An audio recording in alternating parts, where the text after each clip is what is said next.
구약의 사사기에 나오는 삼손을 잠깐 생각해 보겠습니다. 삼손은 나시린으로 태어난 이스라엘의 암흑기 가운데에 영적인 지도자로 그렇게 부름을 받았습니다마는 그런 모습이 그에게 찾아보기가 어렵습니다.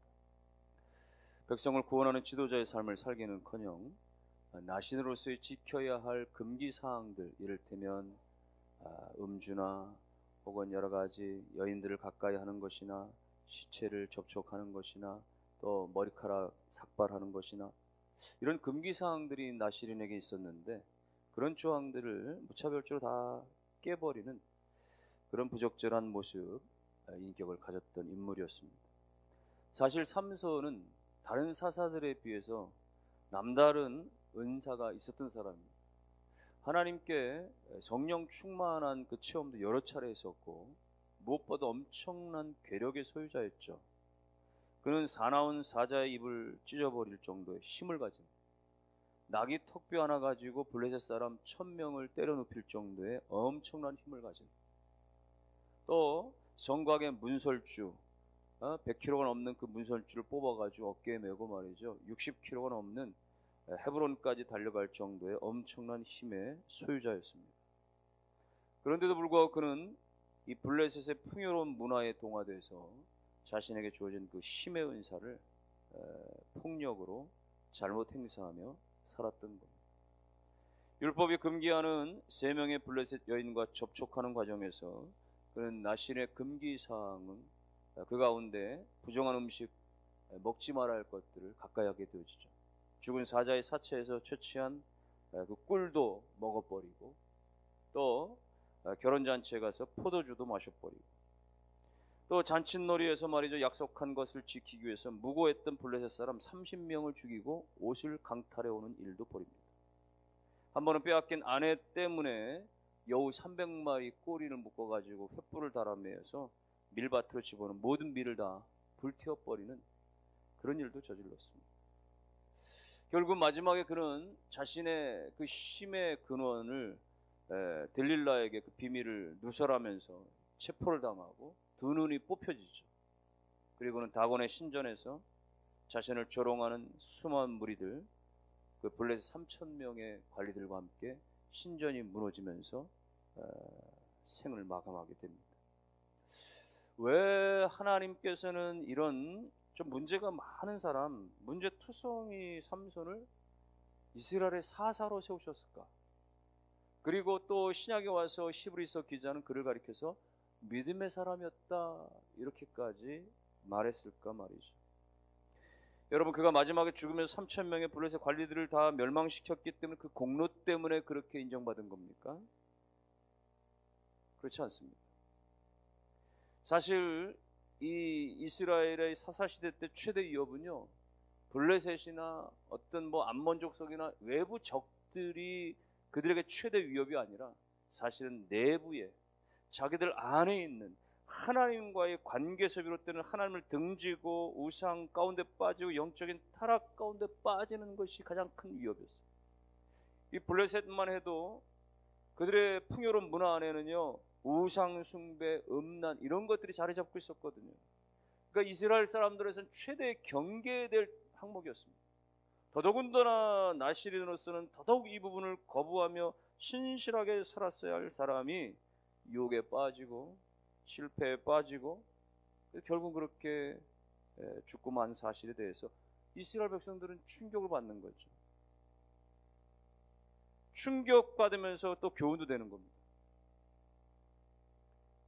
삼손은 비록 이방 문화에 동화돼서 그렇게 마지막 그렇게 죽고 말았지만 말이죠, 사실 또 삼손은 중간중간 하나님께 기도하면서 응답도 받았거든요. 마지막에도 기도 가운데 힘을 얻어서 응답받아서 그런 3000명의 관리들을 또 멸절시키는 그런 일도 있었고 말이죠. 그러니까 이스라엘 백성들이 삼손을 보면서 깨닫는 건 뭐냐면, 하나님께 많은 은사를 받아도, 하나님께 많은 어떤 은혜를 받아도 실패할 수 있구나, 이런 사실을 깨닫게 하는 거예요. 그러면서 또 그럼에도 불구하고 또 하나님에 엎드려 위기 때 기도하면 하나님은 그 기도를 여전히 들으시는 분이시구나 라는 사실을 깨닫게 하죠.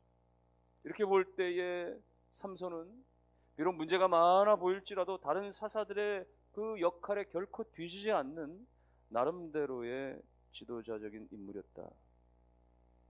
그 자신 자신은 그야말로 여러 가지 정말 문제가 많은, 본받을 것이 별로 없어 보이는 그런 모습들이 많았지만, 그래도 이스라엘 백성들 가운데 나름대로 교훈을 주고 또 깨닫게 하는 역할을 했기에 어쩌면 그는 이스라엘 백성들 가운데는 몽학 선생과 같은 존재였다. 하나님께로 나름대로 깨닫게 하고 이끌게 하고 회개케 하고 인도하게 하는 몽학 선생 정도의 역할은 했다, 이렇게 보는 겁니다. 여러분, 신학에서 몇 차례 언급하는 몽학 선생이라고 하는 건 뭐냐면, 이 헬라 시대, 로마 시대 말이죠, 이 주인의 자녀를, 어느 특별한 그 노예가 주인의 자녀를 아주 일거수일투족 시중을 들면서 그 아이가 성장할 때까지 돌봐주는, 그리고 학교 다닐 때까지 그렇게 인도해주는 역할을 하는 특별한 노예의 역할이 몽학 선생이었거든요. 실제로 선생의 권위가 있는 것은 아니지만, 그러나 그로 하여금 그야말로 더 성숙하는 단계까지 인도해주는 역할 정도를 하는 것을 말하는 거죠. 성경은 특별히 율법을 가리켜서 몽학 선생과도 같다, 이런 의미를 붙여 설명한 바가 있습니다. 율법 자체가 생명의 권위를 가지고 있는 것은 아니지만은, 그러나 오늘 우리를 그리스도께로 인도하는 몽학 선생, 마치 초등학교 교사와 같은 역할을 한다.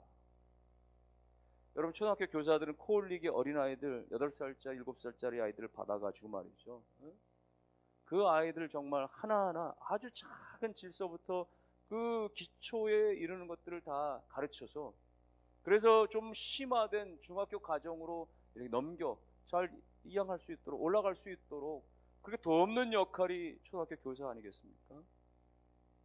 마찬가지로 율법이 그렇다고 하는 것이에요.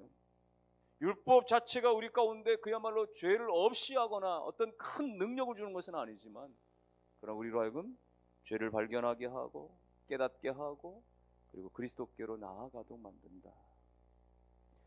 여러분, 우리가 어두운 방에 들어가면 깜깜한 순간은 어떤 물건이 어디 있는지를 분간하기 어려운데, 그러다가 스위치 켜고 불이 확 들어오면 다 보이죠. 물건이 어떻게 있고 내가 어떻게 조심해야 되고 말이죠. 어느 물통에 구정물이 가득히 담겨져 있다고 한다면 말이죠, 시간이 많이 좀 지나면 이 위쪽 부분은 맑아 보여요, 구정물이.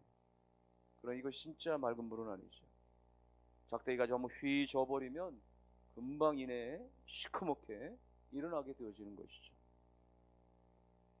어떤 방에 말이죠, 손을 안 대고 오랫동안 묵혀놨더니 말이죠, 먼지가 수북이 앉아 있습니다. 그래도 가만 놔두니까 깨끗하게 잘 정돈되어 있어 보이는지 몰라요. 그러나 먼지 터기르개로 가지고 가서 툴툴 털어버리면 말이죠, 엄청나게 금방 먼지가 피어오르잖아요. 그런 것처럼 마치 깜깜한 방의 전기불처럼, 구정물통의 막대기처럼, 또 이렇게 먼지가 가득한 곳에 먼지 털이개처럼 말이죠. 어쩌면 율법은 그렇게 우리 가운데 드러나게 하는 것, 나타나게 하는 것. 무엇을요? 죄를. 그래서 오늘 23절에 모든 사람이 죄를 범하였으며 하나님의 영광에 이르지 못했다. 모든 사람이 다 죄인이에요. 다 죄가 있어요. 그런데도 불구하고 다 사람들은 자기가 의로운 척해요. 죄가 없는 척합니다. 그런데 거기 말씀을 들이대면, 율법을 들이대면 율법 앞에, 말씀 앞에 죄들이 보여줄 수밖에 없는 거예요. 죄가 드러날 수밖에 없는 거예요. 자신이 죄인됨이 드러나게 되어지는 것이죠. 거기까지 율법의 역할은 죄가 드러나게 하는 데까지 역할입니다. 죄가 없게 만든다든가 죄를 제거할 능력은 율법 자체는 없습니다. 의사가 환자에게 어떤 질병이 있습니다라고 진단까지는 할 수 있는 거예요. 병명을 말해줄 수는 있는 거예요. 그러나 의사 자체가 말로서 말이죠, 의사 자체가 진단 자체로서 말이죠, 진단 내려놓고 나서 그것이 말이죠, 뭐 치유로 이어지거나 고침으로 나타나는 건 아니죠. 거기엔 약이 투여되든지 수술이 진행되든지 말이죠, 그래야 되는 것이죠. 마찬가지인 것입니다. 율법 자체는 그야말로 죄를 드러나게 하는 역할까지 있으나, 그러나 그 죄를 없이 하는 것은 무엇이냐? 그것은 바로 하나님의 의라는 거예요. 하나님의 의로만이 가능하다라고 하는 것이에요. 21절 말씀에 이제 율법 외에 율법으로서는 죄만 드러나게 하니까 율법 말고 하나님의 의가 나타났으니 율법과 선지자들의 증거를 받은 것이라. 여러분, 하나님의 의는요, 우리의 죄를 드러나게 해주는 정도가 아니라 우리의 죄의 함부들을 다 도려내고, 하나님의 말씀은, 하나님의 의는 우리의 모든 죄의 고름들을 다 짜내어주고 우리의 그 모든 병원, 그 근원을 다 고쳐내는 역할, 그것이 바로 하나님의 의요. 그 하나님의 의가 무엇입니까? 바로 예수 그리스도를 우리 가운데 십자가의 대속물로 주신 그 놀라운 구속기, 그 구속의 은혜가, 그 십자가의 은혜가 바로 하나님의 의인 것이에요.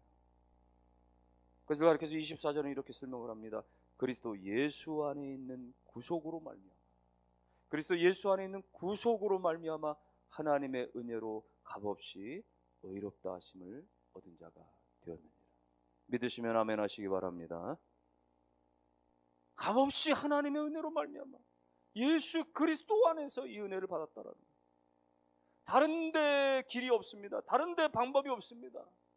아무리 우리가 죄가 있다 없다 말이죠, 자꾸 논쟁하고 말이죠, 이 핑계 저 핑계 될 것이 없다라고 하는 거예요. 그리스도 예수 앞에 나아가고 예수 그리스도 앞에 엎드릴 때만 죄사함의 길이 열려진다라고 하는 사실인 것이죠. 여러분, 논쟁으로 되어지는 문제가 아닙니다. 따지는 것으로 되어지는 것이 아닙니다. 핑계로 되어지는 것이 아닙니다. 이를테면 어느 골목길에 어느 집 강아지가 변을 보고 주인이 그만 치우질 않고 말이죠, 신문지로 살짝 덮어놓고 가버렸다는 거예요. 지나가던 사람들, 냄새가 나는데 이거 강아지 변 냄새 같은데 그럴 리가 있겠냐? 우리 동네 그럴 리가 있겠냐? 그러다가 서로 얘기하다가 한번 들춰보자. 변이었습니다. 강아지 변이었습니다. 그때부터 논쟁이 시작됩니다. 이게 누구네 집 강아지냐? 어디서 들러보니까 몇 시간 전에 어떤 남자가 강아지를 데리고 이 골목을 지나갔대더라. 그럼 그 아저씨는 도대체 누구냐? 그러면 우리가 이 채변 봉투에 담아가지고 이걸 국립과학수사연구소에 넘겨가지고 누구 집 강아지 건지를 한번 조사해보자. 그럼 누가 이걸 그 일을 하게 되냐? 가위바위보 할까? 여러분, 이렇게 저렇게 따지고 논쟁할 것이 아니라 누군가가 그냥 그걸 빨리 치워가지고 쓰레기통에 던져버리는 것이 가장 상책인 것이죠. 여러분, 우리 안에 죄에 대해서 이러쿵저러쿵 이야기할 것이 아닌 것입니다. 이런 핑계 저런 핑계 가운데 빠질 것이 아닌 것입니다. 오직 그리스도 예수만이 구속 외에는, 예수 십자가의 구속 외에는 다른 방법이 없다는 사실 앞에 서는 것밖에 없는 거예요. 죄인은 죄인을 스스로 구원할 길이 없습니다. 물에 빠진 사람이 물에 빠진 사람을 구원할 길이 없는 것입니다. 밖에서 건져내야만 가능한 것이에요. 왜 이 땅의 종교들이, 왜 이 땅의 성자들이 인류를 구원할 길이 없는 것입니까? 저들이 다 죄인들이기 때문에 그래요. 세상에 어떤 종교의 창시자도, 어떤 그런 창시자도 말이죠, 교리나 교주들도 다 그들이 죄인이기 때문에 죄인들은 죄인을 구원할 길이 없는 것입니다. 오직 죄가 없으신 하나님의 아들 예수 그리스도의 대속만이 우리 가운데 죄사함의 길이 열려지는 줄로 믿으시기를 바랍니다. 예수님이 그것을 말로 하신 게 아니에요. 우리의 대속을 예수님이 그냥 어떤 특별한 어떤 그런 특수 효과를 나타내서 하나님 어떤 기적을 나타내가지고 우리 가운데 죄사함을 주신 것이 아닙니다. 예수님 자신의 몸을 들이셔서, 예수님은 십자가에 자기 몸을 내어 들이주심으로 말미암아 십자가에 그 대신 달려 죽으심으로 말미암아 그 은혜를 주신 것입니다. 그것이 하나님이 우리를 향하신 하나님의 사랑이세요. 하나밖에 없으신 독생자 예수 그리스도를 기약대로, 약속하신 대로 때가 되매 그 아들 예수 그리스도를 십자가에 그렇게 달려 죽게 하심으로 말미암아서 우리를 향하신 하나님의 사랑을 확증시켜 주신 것입니다. 누군가가 여러분 가운데 칼을 들이대면서 금품을 요구하거나 유가증권을 요구하거나, 그럼 우리가 어쩔 수 없이 내놓을 수도 있겠죠. 살고 봐야 되니까 말이에요. 그러나 여러분, 칼을 들이면서 여러분의 자녀나 여러분의 손주들의 손가락 하나만 잘라다오라고 한단 말이죠. 누가 우리가 쉽게 그렇게 우리 자녀 손들의 손가락을 냅다 내놓을 수가 있겠어요? 그럴 수 없는 것이죠. 하나님 아버지께도 유일한 독생자 예수 그리스도, 그분이시지만 그러나 예수 그리스도를 온 인류의 죄를 다 사시기 위하여서 그 아들을 십자가에 그렇게 처절한 죽음으로 내어놓으신 하나님의 말할 수 없는 사랑이신 것입니다. 왜 그렇습니까?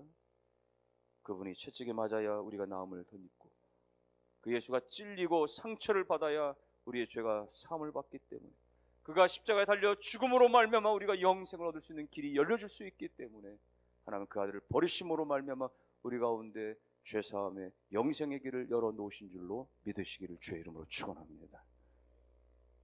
그러므로 그분이 우리 가운데 화목제물이 되셨어요. 우리는 단 한 걸음도 하나님 앞에 나아갈 수가 없었는데 예수가 우리 가운데 하나님과의 관계에서 화목제물이 되어주신 것입니다. 25절은 이렇게 말합니다. 이 예수를 하나님이 그의 피로써 믿음으로 말미암는 화목제물로 세우셨으니 이는 하나님께서 길이 참으시는 중에 전에 지은 죄를 간과하심으로 자기의 의로우심을 나타내려 하셨다. 여기 예수를 화목제물로 세워주셨다 이렇게 말씀하셨습니다. 화목제물.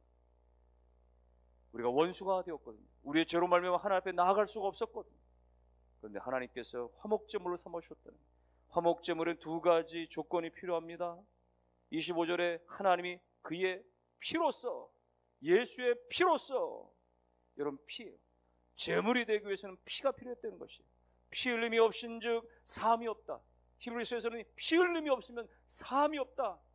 구약시대 때도 말이죠, 한 사람의 죄가 사함받기 위해서는요, 소나 양이나 반드시 그 사람의 일정에 적어도 1년 정도의 지은 죄를 사함받기 위해서는 말이죠, 그 소나 양이 대신 그렇게 피를 흘려서 제단 사면에 뿌려져야만 하나님의 대속의 은혜가 그 양의 제물을 통해서, 그 속죄 제물을 통해서 이루어질 수 있었거든요. 그러나 예수 그리스도가 십자가에 달려 죽으심으로 말미암아 우리의 하나의 죄가 아니라, 우리의 1년 정도의 죄가 아니라 예수 그리스도의 십자가의 그 구속의 피는 모든 인류의 영원한 죄를 다 사할 수 있는 권세가 있는 줄로 믿으시기를 주의 이름으로 축원합니다. 오직 그 피의 능력을 믿기만 하면, 그 피의 능력을 믿기만 하면 그 피는 우리 가운데 우리의 모든 어둠의 권세를 몰아내고 우리의 모든 심령 중에 더럽고 추악한 것들 다 몰아내고, 그 피의 권세는 오늘 우리 가운데 모든 더럽고 추악한 것들 다 떠나가게 만들고, 질병도 떠나가게 만들고, 우리 모든 약함도 떠나가게 만들고, 무엇보다 우리 안에 죄사함의 은혜의 능력이 나타난 줄로 믿으시기를 바랍니다. 화목제물로 그렇게 허락해 주셨어요. 그 피로 말미암아. 그래서 25절에는 이 예수를 하나님이 그의 피로써 믿음으로 말미암는, 여러분 믿음이 필요해요. 화목제물을 받아들이는 데 있어서는요, 우리 가운데 그 피의 능력을 믿는 믿음이 필요한 것입니다. 그 피를 믿는 것. 예수가 단번에 십자가에 달려 죽으셨지만은 오늘 일을 위해서 다 그렇게 구속의 피를 흘려주셨지만 저절로 70억 인구가 다 구원받는 것은 아닙니다. 그 사실을 믿는 자만, 그 피로써 화목제물이 되어신 사실을 믿는 자들 가운데 예수 그리스도로 말미암아, 그 피의 공로로 말미암아 죄사함의 길이 열리고 영생의 길이 열려지는 줄로 믿으시기를 바랍니다. 그런데 우리가 이것을 잘 못 믿어요. 내가 지은 죄는 정말 너무나 많고 나의 허물은 정말 헤아릴 수가 없이 너무 많은데, 단지 지난 2000년 전에 예수께서 십자가에 달려 죽으셨다는 이 사실을 믿는 것만으로 내 죄사함이 반달하는 것이 너무, 이것이 말이죠, 매칭이 안 되는 거예요. 내가 지은 죄가 정말 기억할 수 없을 정도 너무나 많은데 주님이 날 위해서 죽으신 그 놀라우신 사건 하나, 그 십자가에 피 흘리신 사건 하나만으로, 내가 믿음만으로 내가 이 모든 삶을 받는다라는 것이 잘 믿어지지 않는다 보니까 우리 가운데 자꾸 확신이 들지 못하고, 그래서 정말 내가 오늘 밤 죽어도 내가 하나님의 자녀로 내가 천국에 갈 수 있을까라고 하는 의구심이 여전히 떠나가질 아니야. 하나님이 나의 죄를 과거의 죄나 현재나 모든 미래의 죄도 다 십자가의 그네로 말미암아 사해 주셨음에도 불구하고 날마다 죄의 책감에 눌려서 이 죄로 말미암아 나는 지옥에 떨어지지 아니할까 말이죠, 두려움과 염려 가운데 빠져있는 경향들이 우리 안에 없잖아 있는 거예요. 그래서 사탄은요 끊임없이 이걸 조장하는 거예요. 우리 가운데 실체는 없는데, 사실은 이미 다 해결됐음에도 불구하고 실체도 없는 것에 대해서 끊임없이 우리 가운데 고통감을 안겨다 주는 것이죠. 이를테면 어떤 사람이 사고를 당해서 다리를 절단했다고 보세요. 이미 다리가 잘려졌어요. 근데 이 사람이 어느 순간 말이죠, 어느 순간 자기도 이렇게 발가락이 간지럽다는 생각이 느껴지는 거예요. 혹은 발가락에 어떤 통증이 온다는 생각이 드는 거예요. 그래서 무심코 손을 갖다 댑니다. 근데 웬걸요, 이미 다리는 잘려지고 없는 거예요.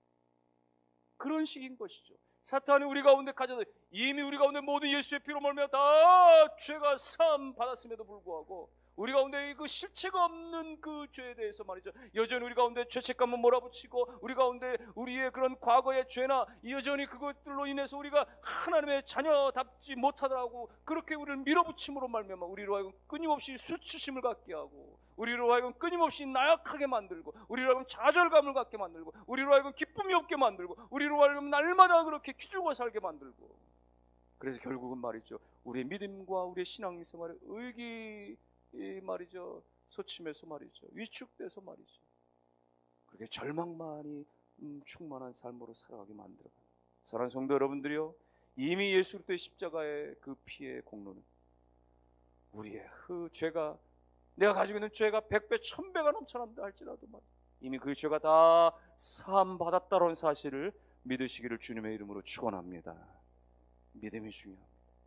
이 믿음이 자꾸 없어지다 보니까 내가 뭔가 주님께 더 드려야 되지 않나, 내가 시간을 더 드려야 되고, 내가 물질을 더 드려야 되고, 내가 헌신을 더 드려야 되고, 내가 뭔가 충성을 더 드려야 되나.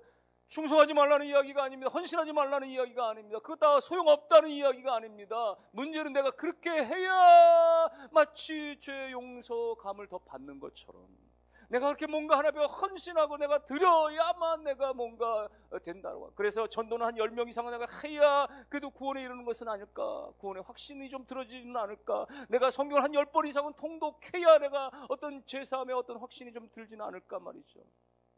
이런 식으로 연결해서는 안 된다는 거예요. 여러분, 그런 것들이 다 세상 종교들이거든요.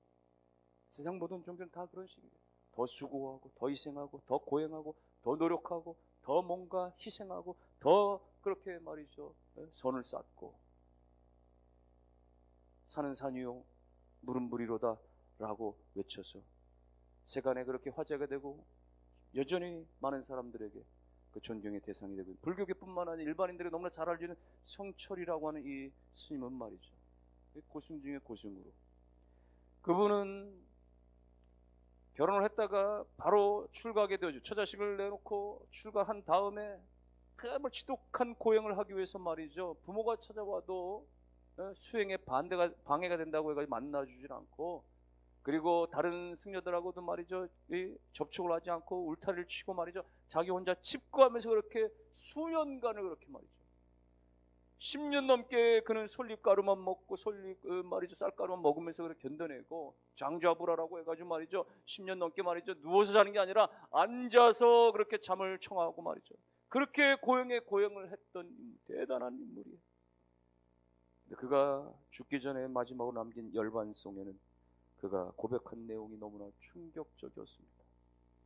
나는 한평생 무수한 사람을 속였으니 그 죄업이 하늘에 가득 차 수미산보다 더하다.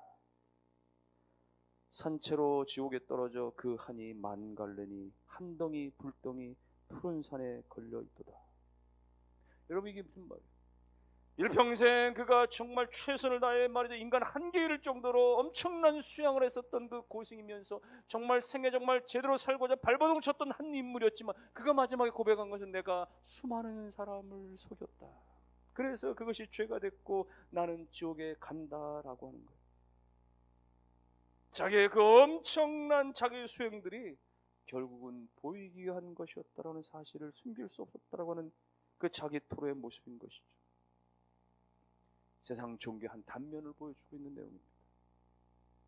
인도의 힌두교인들은요, 윤회설을 믿지 않습니까? 그래서 현세 어떻게 사느냐에 따라서, 내가 얼마나 선행을 하고 얼마나 고행을 하느냐에 따라서 내 세, 다음 세에 더 좋은 모습으로 태어난다고 그렇게 믿고 있는 것이죠. 그들은 겐지스 강을 아주 신성시합니다.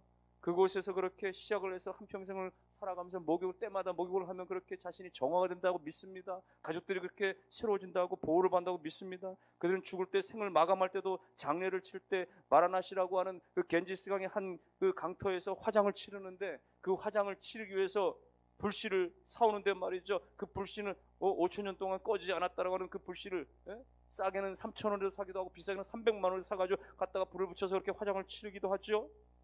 인도에는 정말 오만 사람들의 그런 그 고행자들이 많은데요, 어떤 사람들은 코에다가 말이죠 대못을 찔러가지고 말이죠 그 고통을 스스로 느끼면서 그렇게 살고, 어떤 사람은 귀에다가 엄청난 무게 추를 매달아서 그렇게 귀가 늘어지도록 그렇게 한평생 살아가고, 어떤 사람은 평생에 손톱 발톱 머리카락을 깎지 않고 그렇게 지냅니다. 어떤 사람은 30년 동안 한 번도 오른팔을 내려본 적이 없이 산 사람도 있다고 합니다. 왜 이렇게 고행을 하는 거예요?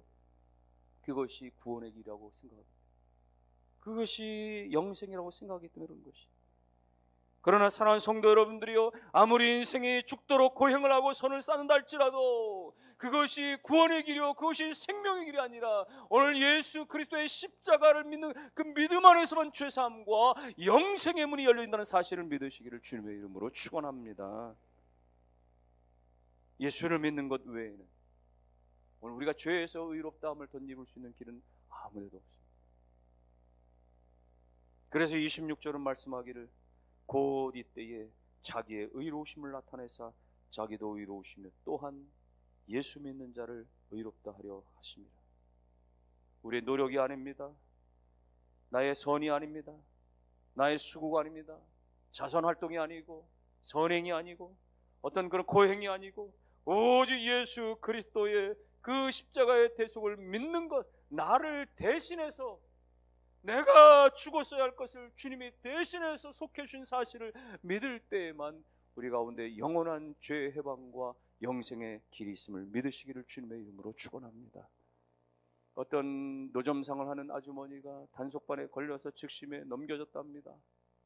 판사는 아주머니는 이런 일을 해서 민법 몇 조 몇 항에 의거해서 벌금 50만 원이나 구류 3일에 처합니다.